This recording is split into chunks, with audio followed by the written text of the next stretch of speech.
Milow in the Bing Lounge. Well, now that we know everything about you, let's go behind the scenes, okay? Welcome to Portland, by the way. You are Thank here. you for having me. Just such a beautiful time of year. You really lucked out, and we have all this sunshine. And you get to hang out until tomorrow night. Yep. You're opening up for Ben Taylor at Mission Theater.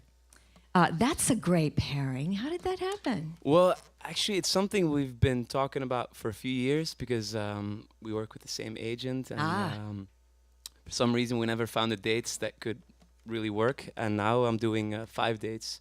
So we started in LA. We played Mill Valley on Sunday, and so Portland, and then we head off to Washington, so Kirkland and Bellingham. Oh, fantastic. In Seattle? No, you don't get to go to Seattle. Yeah, well, that area. I'm told that Kirkland is right by Seattle, so It is, yeah. You get to experience Seattle, Hope that's too. true. Well, I hope that you get to experience a little bit of Portland, because it's just great to wander around. Well, I'm looking forward to walk around because it's my first time. I've Yeah. done a lot. I visited a lot of cities in the U.S. over the years, but for some reason Portland never really worked. So Well, we're and so- glad you're here. Originally, home is Belgium, yes, from a lovely city I've been in, Louvain. I just can't believe how, Portland is pretty good next to Louvain, I think, you'll find. But you've done what an artist must do, and that is, to break it stateside, you got to come to America and really dig your heels in, right?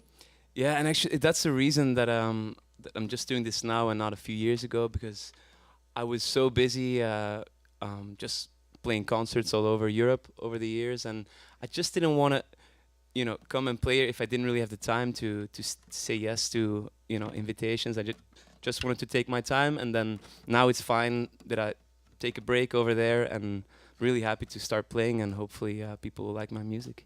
Is it true, and I heard this somewhere, that your first concert ever was a Pink Floyd concert in Belgium, and that's what got you going on the That's musical? true. It's not the first concert I played, of Right. course. The first I saw. Yeah, the one that that's you saw, correct. your first concert that you saw. So that was, I think it was '93. And, One of their last shows, probably. I think it was yeah. the Division Bell tour, and it was definitely the last Pink Floyd show in Belgium. And I just remember had a big impact because it was an outdoor venue next to the town that I grew up in, and I think it were like 60,000 people. And I also remember that I was standing I wasn't standing in the first row, I was a little boy, and I remember thinking, like, if I would run into these guys, the band tomorrow, I have no idea what they look like because it was so far away. Yeah. I mean, the music was really impressive, but yeah, that definitely had a big impact, and that was the first of probably like 1 million concerts that I ended up seeing. Right.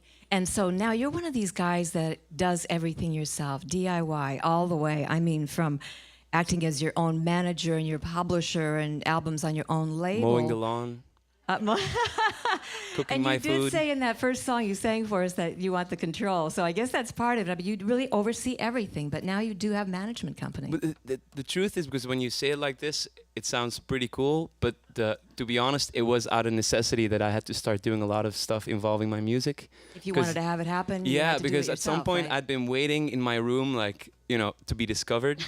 And then after a few years waiting in my room, I was really hungry. And I just figured, like, or, this becomes a hobby, or I really, start working, and then, I just tried to do a lot of stuff on my own. But it wasn't my original, That scenario. No, this wasn't the dream. Plan or no, anything. because when you grew up in the '90s, you read about people being discovered, and people telling the musician or the band, like, "Oh, you just play music, we'll take care of everything." And that was a dream that I thought was the standard. But then I just, figured I really believed in what I was doing, and I was having a lot of fun doing it. And now in retrospect, I'm really happy that this is how it. That was your path, and then it took you about 7 years of getting discovered in Europe, and now you have this wonderful EP. I've been like a newcomer for 10 years now. Yeah. Still getting to be known. But so we have here in Born in the 80s an EP that basically is a little cross section, little menu of all the good stuff that you had been doing in Europe, and so it's great to get to meet you like this. Born in the 80s EP. And maybe an album soon to follow. It's really wonderful to meet you in person. I want you to enjoy Portland. We'll look forward to seeing you with Ben Taylor tomorrow. And by the way, I love your attention to detail. Let's hear some music. Thank you. Milow and the Bing. Thank you.